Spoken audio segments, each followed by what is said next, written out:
a lot of folks on the right have this weird fascination with Donald Trump as like a father figure. I remember folks like Charlie Kirk and Tucker Carlson talking about daddy's home when Trump won the election, right? I think Tucker said that America is like a naughty girl that needs a spanking. It was really gross. I kind of think of Trump as like the authoritative, patriarchal, abusive father figure. And so that resonates with an unfortunate number of people. Um, does anybody else kind of see it that way?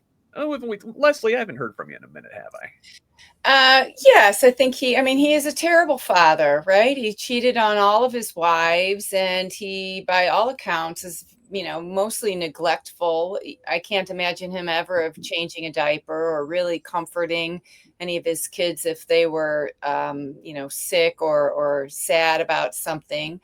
And I mean, it is really it's another con on the American people. I held up this book previously before we started. It's called Games People Play. I think it's very informative of, this transactional president and many of the people around him. It's just a game. It's a way to sort of, herd people into a specific belief. Tucker Carlson is just a big weirdo, right? I mean, I think haven't we heard off camera, he doesn't agree with many of the things he says, but he gets paid a lot of money to spew the lies that he tells night after night. And that is a real tragedy for the American people, that they listen to these slick liars who are often handsome or beautiful and have lots of plastic surgery and makeup to make them look really palatable.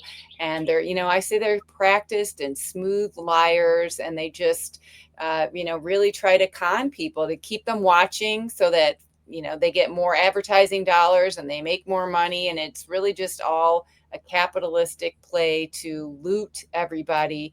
But no, he's not, and this is also indicative of cults. Cults always have one person at the top. Sometimes there are cults run by women, but, and they do refer to them sometimes as mother or father but I think it's a lot of people who haven't healed maybe childhood wounds of themselves. Often we all have wounds that we carry from childhood, but these people are not going to do what you want them to do. They're not going to comfort you.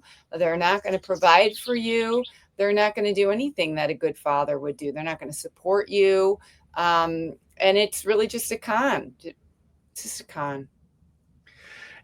Terry, I feel like there's a kind of a religious element to this, where a lot of your fundamentalist evangelicals are talk about gender norms a lot, about the man being the head of the household.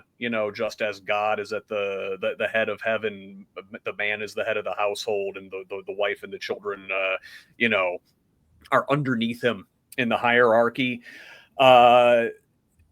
Is that part of it too? Is Christian patriarchy, particularly in certain fundamentalist sects, the reason why his authoritative nature resonates with a lot of folks? Well, it's the old saying, "Who's your daddy?" And it's sure in the hell's not Donald Trump, right? So we know that. And as we move forward in this, I think it's a culture. It is, Scott. It's a culture that we grew up in, and it's a culture that has been just handed down through generation after generation. That the dad is the head of the household, and whatever dad says goes, and that kind of stuff. But really, I wasn't raised in a household like that. Because my dad was tremendously reliant upon my mother, and they shared decision making, and they made sure as we grew up that everyone was treated with respect. And unfortunately, I did grow up around some folks who thought that women were like second class citizens, right? Mm-hmm. And I never could understand that, and I never will. And I don't know if the church necessarily is part of that cultural hand me down that, hey, the man is the head of the household kind of thing. But I think really the church, and the church that I attend, it really preaches equality, and it preaches that everyone is contributed to the family, and you really lift mothers up. I mean, without mothers, we wouldn't even be here, right?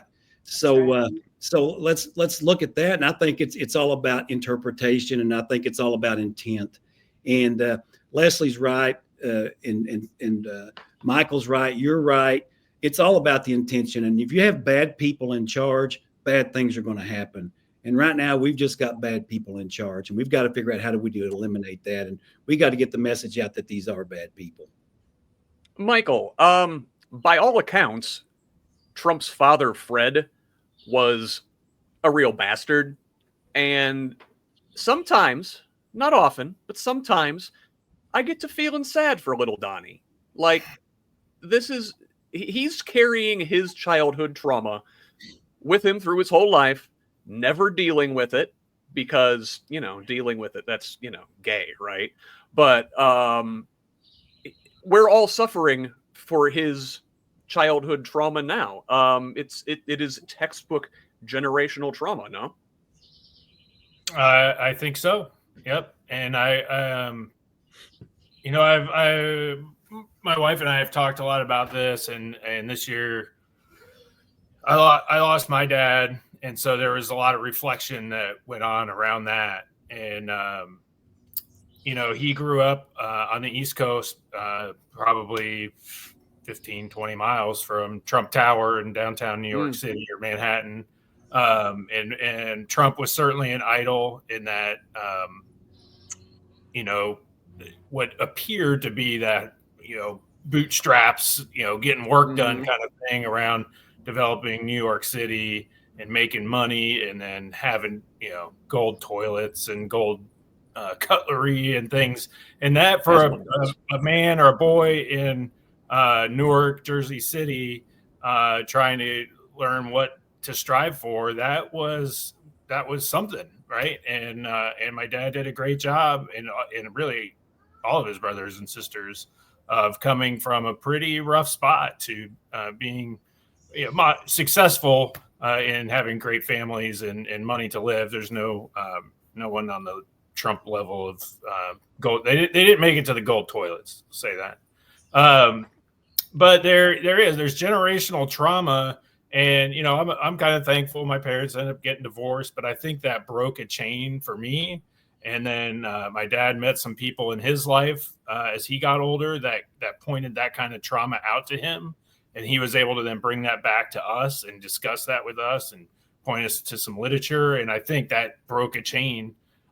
So I treat my children differently than he treated me, or that he, especially if he was around day to day. We'd look back, me and my brother and sister, like, man, that day to day could have been rough from 0 to 10 or 12 years old if he was there every single day because of the way he was raised, right? And so, yeah, generational trauma. It's something I think we're working on as a society.